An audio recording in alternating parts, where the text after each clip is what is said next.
It is February the 26th, and I don't often, in fact, it's a no-no, that I ever mention special occasions on these days, because we sometimes archive our videos, and sometimes we use them again. But today is a very special day. And no matter what year we choose to reuse this video, February 22nd will always be the wedding anniversary of my mom and my dad. And it has nothing to do with the lesson today, but they celebrate today 66 years of marriage. And it's just worth celebrating with my friends today. So my daddy was my mom's bus driver, and the story he tells is that he saw her over the hood of his bus and said, "I'm going to marry her." And so he did. And I know they will never see this, but I want to celebrate the loving and beautiful relationship and marriage and friendship of my mom and dad, Faye and Bob Barnett, today. So I can't imagine how the Israelites felt when, after a year, they were still not in the place of promise. What should have been a few days' journey has turned into a year after the Israel's departure from Egypt. And I wanted to talk about what happens when progress seems to be taking its time. Because when progress takes its time, it also takes its toll on us, right? When we think we should be there already, it begins to wear on us, and we get discouraged, and we start doubting God and wondering whether He's trustworthy, and our contentment and His provision and His protection and His leadership begins to wane. And something positive happens and we think we're closer, and then we end up waiting even more and even longer. And we allow all of those things to take over. It's easy. I don't want to say we all do this. It's easy to allow doubt and discouragement and even depression to take over when it seems to be taking too long. Temporary pauses are much more palatable than extended delays. We can take those temporary pauses. Okay, I can hang out here with God for a little while. Yeah, I'll eat me some manna. I'll have some quail. Yeah. And then you get to the point, I do get to the point where quail is no longer good to me. I've had it so long, I'm tired of quail. I'm tired of manna. Can I have something else to eat, please? Okay? We don't want an extended stay somewhere where it's out of our comfort zone and we're not seeing any progress.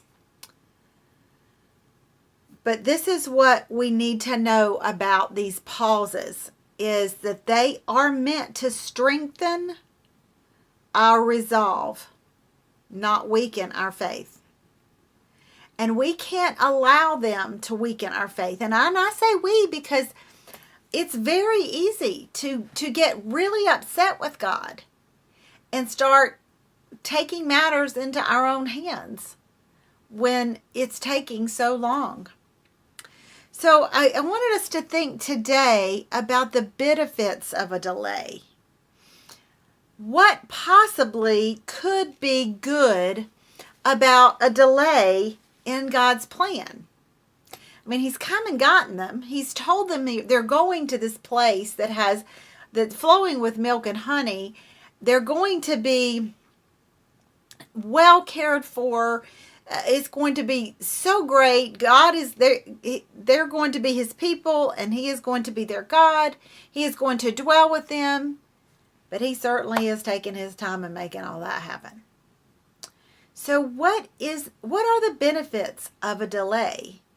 And really, what good is the wilderness experience for us?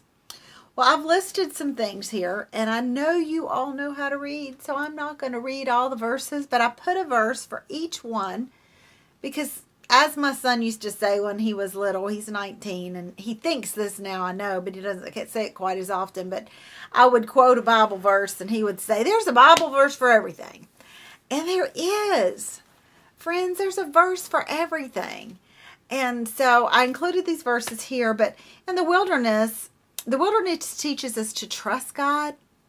It teaches us to fear not in a way where we are scared. It teaches us a healthy fear. It teaches us a reverent, respectful fear and trust in God, not to be scared of the future, but to have confidence in him. In that healthy fear kind of way. Also, what we can learn in the wilderness, if we allow ourselves, is spiritual confidence. By spending time with God and experientially, and remember the word yada, experientially learning and living with God and watching him provide right in front of us, what we need when we need it, and nothing more and nothing less, we begin to grow a spiritual confidence that gives us this kind of, not a conceit, but a spiritual air about us, that we can say, hey, I know God took care of me then, and he's going to take care of me now. He did that then, so I know he's going to do this now, and he will lead me there later. There's a boosting of our spiritualness. And we have a confidence that we know comes from God, not from anything that we've manipulated or made happen. Only the wilderness can teach us these things, by the way. In a way, I mean, not that we can't learn to trust God and fear not in other aspects, but the wilderness is the best place to learn these lessons.